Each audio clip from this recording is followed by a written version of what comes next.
Welcome to TAMIU Advancing Research and Curriculum.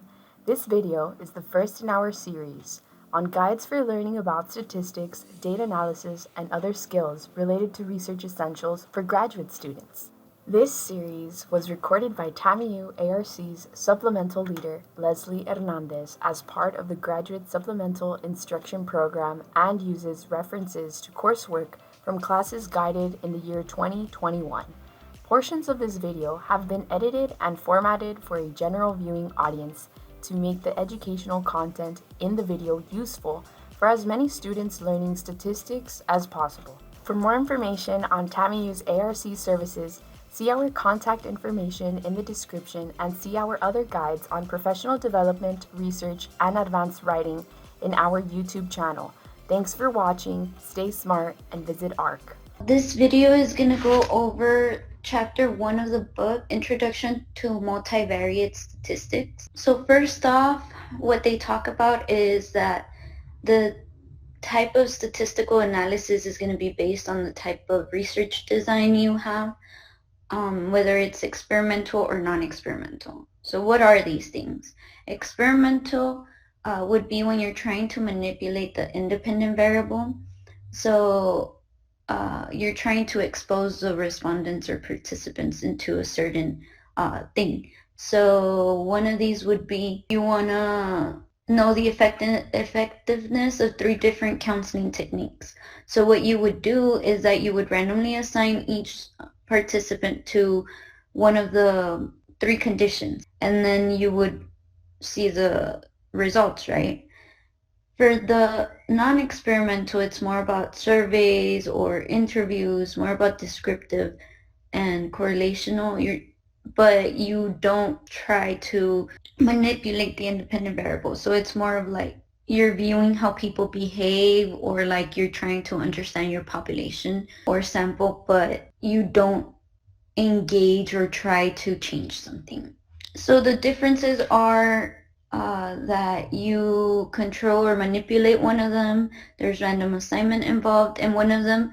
You could do causational analysis where like this will cause this, but other ones you know that there's a correlation. So you can't assume that one of them causes the other. You know that there's a relationship, but you don't know which one came first. So that being said, we have 2 different types of variables, the independent and the dependent variable. The independent is going to be predictor or causal variables, and the dependent is going to be the criterion or outcome variables. So sometimes the independent variable causes a change or results has an effect on the dependent variable. Then we have quantitative variables and categorical variables. So categorical variables are also called qualitative, and quantitative variables are also called continuous variables. Another example of this would be for quantitative, interval ratio variables, and for categorical are nominal and ordinal. So quantitative variables are measured on a scale. Like I said, they're also known as interval or continuous variables. And examples of this would be age, income, temperature. For categorical variables, you use them to classify participants. It has separate and divisible categories, and these are also known as nominal, ordinal, discrete, or qualitative variables.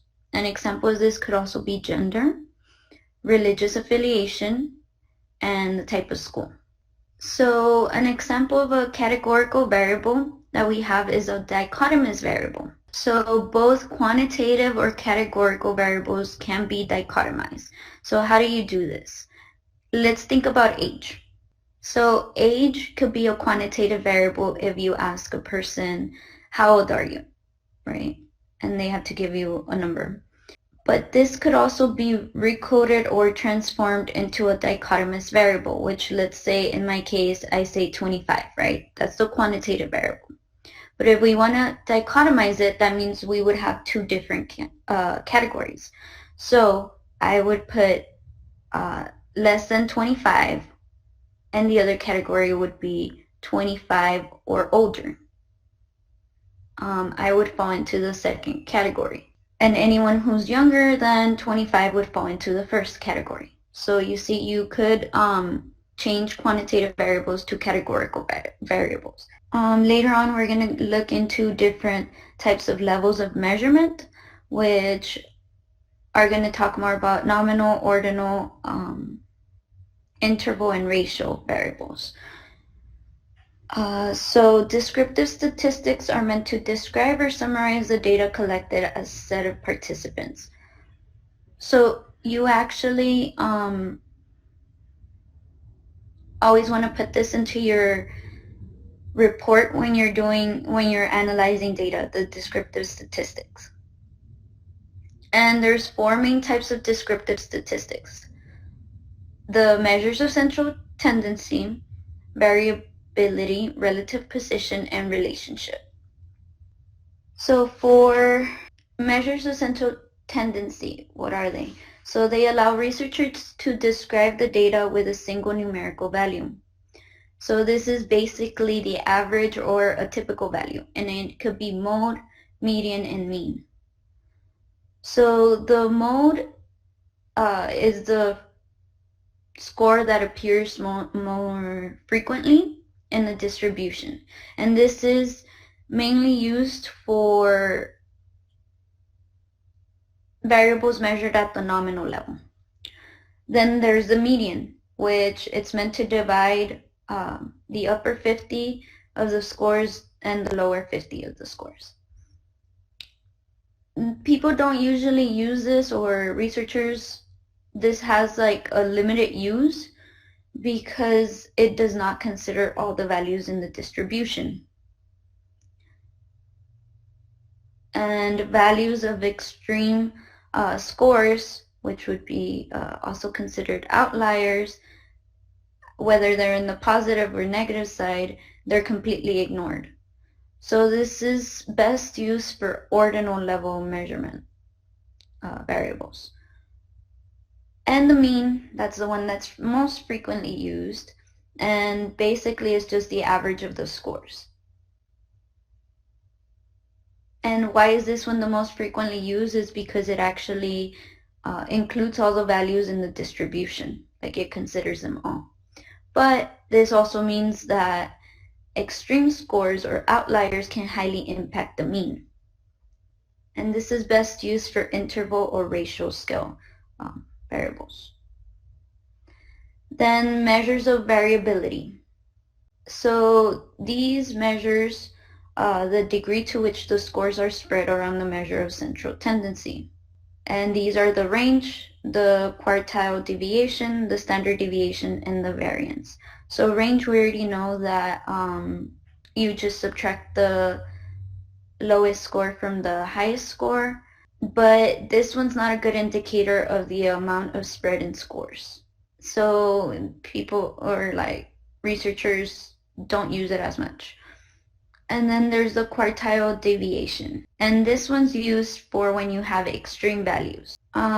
It is 1/2 of the difference between the third quartile and the first quartile. And so the resulting value, like after you subtract those, is the amount of spread in the score that are located within a range defined by the median. But this does not take into account all values in the distribution. And then the standard deviation, first, always you need to get the variance, but this one does take into consideration all of the scores in the distribution. So this is why it's also one of the most used measures of variability.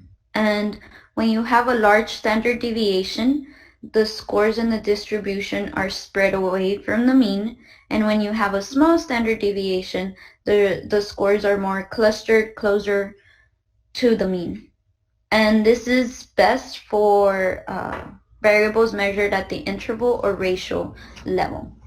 And I'm not really showing you how to do this manually, like I am telling you more or less like this is when it's done.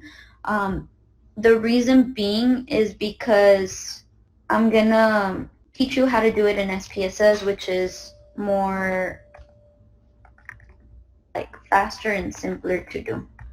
rather than having to spend hours on trying to figure out the standard deviation or the variance of a variable.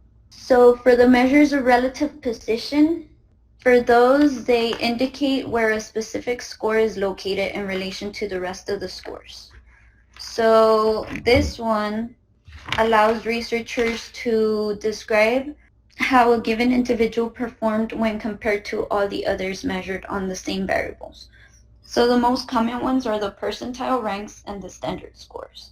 So the percentile ranks are usually telling you the percentage of scores that fall at or below a score, and this is best for ordinal level measurements, but sometimes it's used for interval level measurements. And then there's a standard score, and this is derived from the manipulation of a raw score that expresses how far away from the mean a given score is located. So this is basically reported in standard deviation units, and it's best for interval or ratio level measurements. So there's two different types, which are the z-score and the t-score. And they're basically the same thing. So like the only difference is that the t-score is in a different scale. So to get the z-score, it is calculated by subtracting the mean from the raw score and then dividing the value by the standard deviation. If the raw score equals the mean, then the z-score equals 0. So the signs are important in this because if a score is above, it will have the plus sign on it, or if it's below the mean, then it would be a negative score. So to get a t-score, since it's the same thing as a z-score, it's just at a different scale, you would need to convert. First, you need to get the z-score and then convert it to a t-score, which all you do is multiply the z-score by 10 and add 50. And then there's a measures of relationship where it just tells you whether two variables are related to each other. But this does not mean that there's a causal relationship. You know that there is a relationship that exists between them, but you don't know which one's the independent and which one's the dependent. You just know they both impact each other. The correlation coefficients can range from -1 to +1. So if it's near to 0, there's no relationship. Then when the numbers are closer to a +1 or near a -1, then that means they're highly related variables. So if it's negative, if the number is negative, it would have a negative relationship. If the number is positive, it would have a positive relationship. And two of the commonly used are Spearman-Rho and Pearson-R. And so for the Spearman-Rho, these variables are at the ordinal level, and for Pearson-R, they're quantitative, so interval ratio measures. Then one last thing, the Null Hypothesis tells you that there's no true difference to be found, and that the Alternative Hypothesis, that one tells you that the groups are not equal. Either one is better than the other one, but there's actually a difference in the population.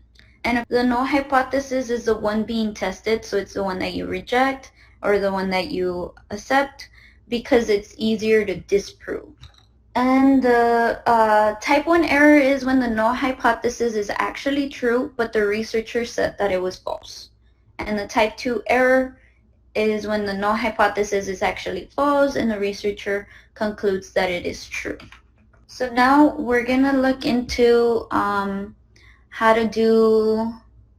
to get the different descriptive statistics, the four main types using SPSS. So I'm just going to select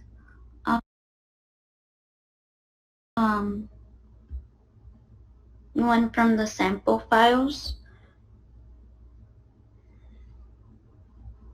So just remember that for different types of descriptive statistics is when you'll use, so you can't use the standard deviation for certain types of levels of measurement or certain types of variables, So just keep that in mind. Sometimes when you do your analysis, you want to select all of the different descriptive statistics, but sometimes it won't work with the type of variable that you have. So it's not going to mean anything. So just keep that in mind. So what we're going to do is I'm going to show you how to get this now. So we're going to go into Analyze, Descriptive Statistics, and then you go into Frequencies. Okay. We're going to select just two different variables, different types. Okay, so I moved whatever variables I wanted to see the descriptives from. I moved them to the right side. You could either drag or click on them or select this little thing. Double click on them to send them, or select this little thing, the little arrow. You're going to click on Statistics, and here we have different things where it shows you central tendency measures, the dispersion measures, percentile values. So what we could do is do the quartiles, the mean, median, mode. We even have the minimum, the maximum. I don't select those, but the standard deviation, the variance, and the range. And then you're going to press on continue. This also gives you the frequency tables.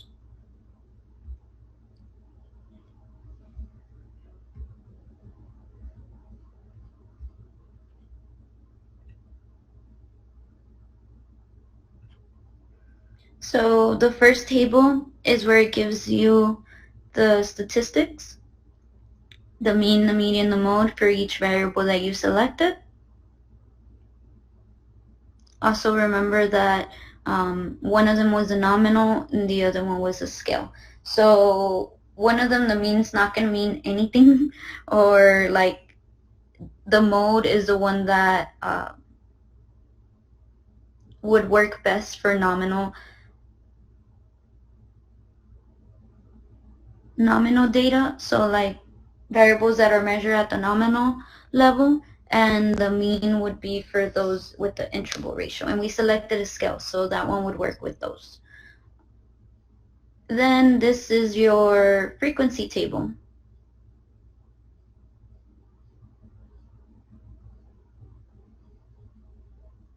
And then it tells you, so this one's the frequency for the scale one,